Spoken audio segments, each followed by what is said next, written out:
So we'd give it to them. We never made, see, the Germans and stuff would make blood bologna and all that kind of stuff. They would never, Dad and them would Fed never do cheese. that.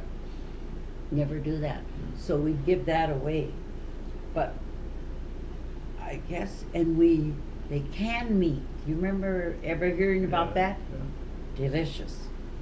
They can meat, and it had that nice gravy, like, and you could make gravy with it. So they can meat and canned. We didn't, of course, freeze anything. We canned That's why you have a meat big and cellar. veg. Yeah. Yeah. So we had carrots and Uncle Eddie, who was not married. I don't know what he'd come out on the farm and he'd have a watermelon patch and a cantaloupe patch. And one time somebody went and punctured all those watermelons, and I know we didn't do it, but I don't know who did it. We wouldn't do a thing like that. And when we were kids, they raised oats. Everybody raised oats for their animals, you know. For the horses. And then they'd make shocks. Yeah. That was awful. And there were no boys, you know, so we girls did things like that. And we didn't like it. And we were kind of skinny little kids. We weren't very big kids, not husky like Brenda now is a big girl. Yeah. None of us were like that. None of us were that tall or husky. We were just not husky at all. But I remember they raised flax, sweet corn, sugar beets, and regular corn. And I think we always had kind of a pasture for hay where we turned the cattle out. And then our job was, when they were supposed to be milked, we had to go out and herd the cattle home. Oh, we talked, George and I would be talking, walking way out and driving the cat. Fun. Yeah, we had Really? kind of fun things to do because that was our way to visit and fantasize and talk about different things. And so we herded the cattle and we picked some corn, sweet corn. We never picked the field corn. So, Mom wasn't that much older than you. Who? No. So how come? It sounds like you were more aligned with Georgia than. Yeah, and she was with Lee. Okay. And of course, Lee didn't like farming at all. Okay. He didn't like anything to do with farming. And he kind of kept to himself a lot. He was very bright, but he was kind of. So she never really did a lot with you, other than the stuff that she had to. Yeah. She's sort of in We a always world of were- her own. In country school, we all were together, you know, Yeah. for 8 years. Right. And then in high school, she left quite soon, Yeah. so she wasn't there on the farm with us, No. but she was bossy with us. I can still see her straightening up everything, cleaning. You know, she was a neat person, trying to make everything clean and neat. And don't you come in and track on the floor now, because she scrubbed the floor. Wooden floor. Yeah, linoleum. Oh, linoleum. Okay. Linoleum, well, I had linoleum. Yeah, so actually, her living with us wasn't that long, because Really? her teenage Yeah. years was in town Yeah. Yeah. with that lady. But I can remember when she was home, they'd go out, that high school group was just wild. I mean, we thought they were wild, because I never went out dancing or anything in high school, only when we were junior and senior, because we couldn't have any dance in school at all, none. So we never had a prom, we had a banquet. And after the banquet, we'd go to Austin, to the Turk or someplace and dance, and none of us knew how to dance. We'd be out there with this boy trying to, where did we learn it? We never saw it. We Yeah. never saw it. Yeah. Except, you know, when they married, some of these girls married on the farm, Dad's older sister stuff, and they had a big wedding with a lot of food and all this. On the farm. Yeah, on the farm. Okay. They would do things up like that, you know, that's his family. But, other than that, um, Arlene has a picture of the farm with a whole bunch of people. Oh. I think was a wedding or something along those lines where everybody came. see, they were married on that farm, Ida and them. I think they perhaps were, most of them married on the farm, but you see, the boys didn't marry. Nels didn't marry till later. Conrad was married, but, you know, before them. But Dad and Isaac were a little bit older, and Joe never married, and Eddie married late. Yeah. So they weren't part of that. But the girls had nice big weddings, I think, Hmm. and they were part of that church. Okay. Let's see, what are some other things that we think of that was really fun? It was so funny in country school, they were pretty strict with us in country school, but we had real good teachers. And school was really kind of important to us because it was a way we were with other kids, and we'd have picnics at the school and stuff like that. And we had teachers that were really good, creative. Later they had some teachers that weren't so good. So that country school must have been there forever then too. So Yes. when Grandpa and Eddie and Isaac were growing up on the farm, that was probably the school that they went to also, right? Every township, the farmer would give a section for, and they'd build a school. So there were country schools all over. Okay. That was one thing that they wanted. They wanted a school. Mhm. It'd be a country school. Then Frost didn't build a school till much later, but Shirley went there. She was the first to graduate. And then Norman Lee, and then George and I. Remember, someone had said, well, the Baldos aren't going to be the top of the class every year. They were jealous. And I remember the two girls in our class, of course they both tried, kind of tragically. If we had a test and we got a couple wrong, maybe if those other two girls got it, they'd get an A minus. But if George and I ever got the top, then it might be a B plus or something. There was very definitely favoritism in the community, in the schools. The valedictorian and salutatorian didn't really mean anything because it was a popularity contest. And we had awful teachers. Oh, our high school was worthless. If I'd have gone into a 4-year college, I would have failed. I would have just absolutely failed. It was just awful. There was no secretary, so the principal of the school, or I guess you'd call him the superintendent, would leave the class he was teaching and go out, you know. And he did, Norma didn't have chemistry. And so when she went to nursing, she had to go to St. Olaf and take chemistry class first. And she said it was really hard, you know, because everybody's else had a lot of these Oh, yeah. classes. Yeah. We didn't have anything like that. Hmm. And imagine the farm boys taking almost like pre-college, and they were never going to college. You know, it was a very poor high school education. Very, very poor. I don't know, business law, typing, no decent library skills, or never wrote a term paper. Hmm.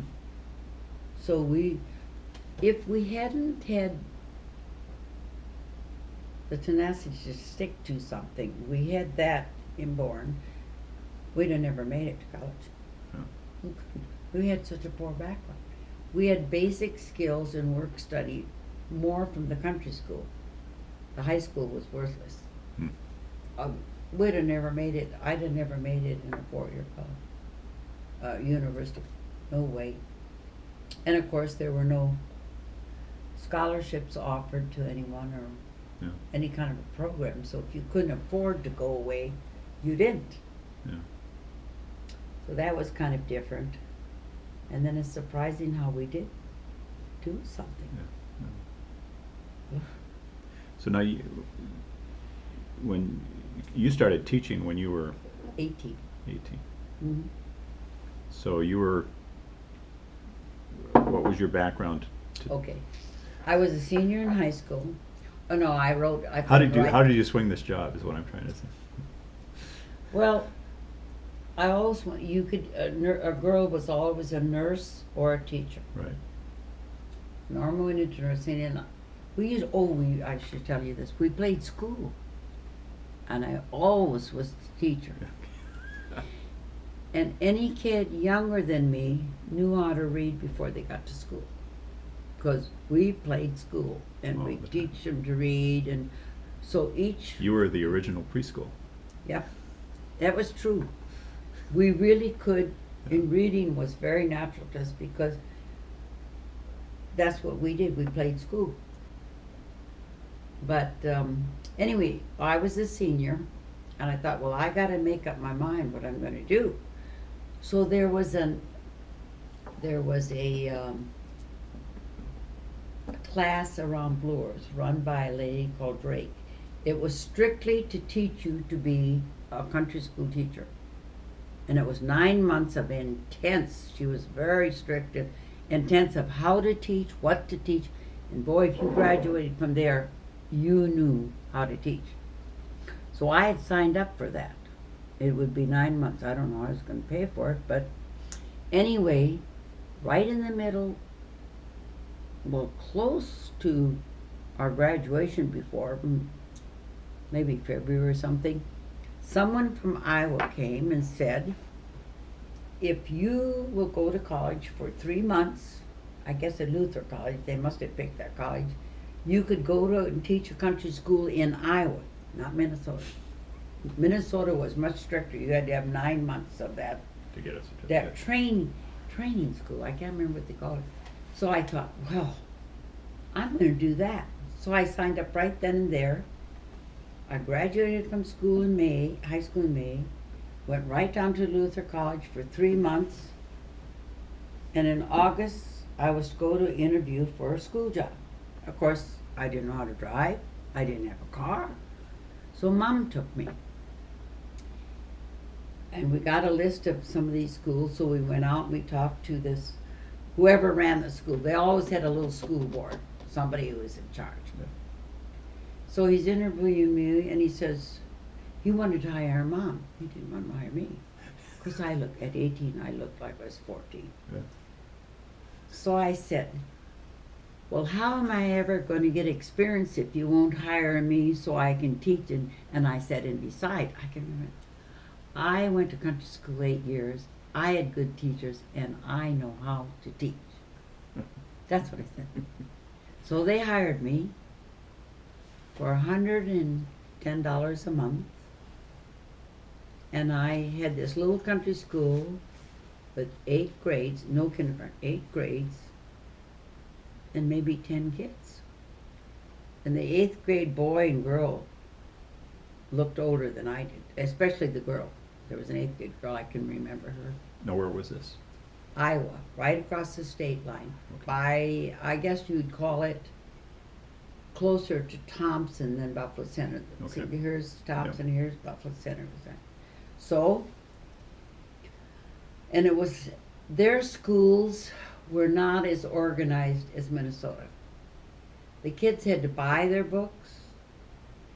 And what they did is they traded books between the country schools. So when I came there were some schools for books for the teachers, but none for the children to speak of. So some way, I'd have to get a hold of those teachers and get books so they could buy those books. So I started out, and of course my cousin lived about, I suppose, 1.5 miles from the school, and I stayed with them. Marvin Guard. Have you heard that name, Mhm. Marvin? Okay. I had no car. And I went in, the school was just like back in the 1800s. Pot belly stove in the corner, globe, maps hanging and a globe hanging, and an organ in the church, in the school, Uh-huh. and a recitation bench, and then these double old-fashioned desks, and a cloak hall where they put their dinner pails, Okay. and there was no water, there was electric, no phone and no water. So somebody brought water to school, and I don't know what we do in emergency, but of course there were farm places everywhere. So I got in there, and I tried to make the room look nice, you know, and stuff, and wrote stuff on the blackboard, and I never had started a stove or a Yeah. potbelly, you know. So there was a coal shed with cobs or coal and stuff in it, so I would go fix that, and then every morning in the winter it would be out. So I'd walk below zero where there was a terrible winter, and go into school. It's just as cold inside as out. So I said to the old maid school teacher, was in another school. There were all kinds of country schools. I said, I don't know how to do this fire, this potbelly stove. She said, you put it, before you go home, you put coal and stuff in, and put ashes over it, so it'll just simmer all night. And in the morning when you come, you shake it and it's warm. Oh, I thought, that's great. So I tried it. And I must have been going with Chris. And so I said, he must have come down there. And I said, well, I think I better go check that fire that I just got it all planned. We opened the door of the school, and it was completely full of black smoke. And so I said, oh. So he went up and shook it, and it started burning. It melted everything in the room. All the clay, we had some clay things, and the crayons melted and blistered the wall. I think the schoolhouse would have burned down if we hadn't done that. That was my experience. See, that's a little book I'm kind of writing. Can you believe that? So then, after we taught a little bit, the other teachers most of them were older, especially an old maid teacher, Marie Jerkson, I'm going to never get her name. She said, we're going to have a meeting with the little school board for that county. And we found out that the next township, they're paying their teachers $10 a month more than we're getting. So we're going to strike. I don't know what they called it, strike. She said, you have to go to this meeting, Betty, and you have to say something. So we went to the meeting in this other schoolhouse, and they had coffee, and we had to each stand up and say why we should have more money. And I said, well, I will never work harder than I'm working now. I said, I'm really working very, very hard, and I think I deserve a raise. Then this one gal got up and said, and if we don't get a raise, you can walk out the store and smell the coffee, but you can't have any. So we got the raise. So I think I might have had $120 a month then. Okay. Then in the middle of the year, my cousin moved, so I went to live with a family who had 3 girls I taught. And they were very different, but they were very good. The woman was a wonderful cook, and I had great meals, and I didn't have to walk to school so far. I cut their hair, and I did all kinds of things, and they had one boy there who was very odd, but he later married and was very successful. And their name was George Hayes, and they were German. They were not Norwegian. Anyway, I lived with them the rest of the school year. Then LaVon was supposed to come and teach. You heard about that? No. And she wasn't 18 till November.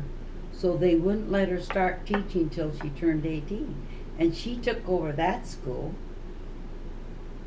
And the school board president from the other school called me up. I don't know how they got hold of me. I didn't have a phone. And said, we want you to come and teach in our school. And we will give you oh, I think $145 a month or something. And it was a big school. I mean, there were like 21 kids. So I said, okay, I will come and teach there, and Levon would take over my school. And then at that time, I wasn't married. I was 19, I guess. I lived with the people across the road, and they were German. Oh, how different they were. They made sauerkraut in crocks, and they made dried beef, and they were right across the road. Well, anyway, that school had about 18 kids at least, and 2 were developmentally slow. One was they were both about 8 years old. They couldn't learn. One was really bad. So, when I got there, I said to that president that hired me, I don't know if I can do this. That many kids and no help, and 2 retired. But they had a teacher they didn't like. They didn't like her. She was Norwegian. Anyway, so I taught there about 5 years. Wow. Yeah, about 5 years. And they were a wonderful group of people. We had carnivals and basket socials. Have you heard of basket socials? Mm-hmm. That would be our carnival in the fall. The women all made baskets and decorated them, and then they sold them, and the guys would buy a basket, and whoever's basket he bought, they'd eat with them. Okay, all right. And they always wanted to know who the teacher's basket was, you know. And then they had a carnival, and we'd sell food, and they had confetti, and then some people, young men in the neighborhoods or something, would play accordions, and we'd dance, folk dance, like bingo, B-I-N-G-O, and all. And the teacher would have a program. They'd build a stage at the end with the curtains. One year I had a minstrel show, and I painted all the kids black. When I think, where did I get this idea? I got cork and burned it and painted all the greases and made them black. And we sang 3 little niggers in the bed, and one was so-and-so, and the other one was said, weep. I painted all those kids black and had a minstrel show. I don't know, but anyway, and all the money we made from the food they sold and the baskets they sold, some of those baskets go $30 or whatever, you know. Then we'd save that money and we'd take a trip. We'd hire a bus, and I'd have the kids right to the Chamber of Commerce, and we'd go to the Electricals and the bakery, and then we'd take the bus, and the parents would go along. Oh, we had a wonderful time. And they had a PTA meeting. We'd play, the parents would come at night once a month, and we'd play Rook, which was not a real card game. You couldn't play regular cards. Rook. Have you ever heard of it? I've heard of it, but I don't know what. Okay, that's why, because it's not a real card game. And their kids were nice, but I had those 2 that, as soon as I got in, I was going to say about the trip. So we take a trip on a bus, and we go to all these places. We went to one power company, and some of these farm women were really big people.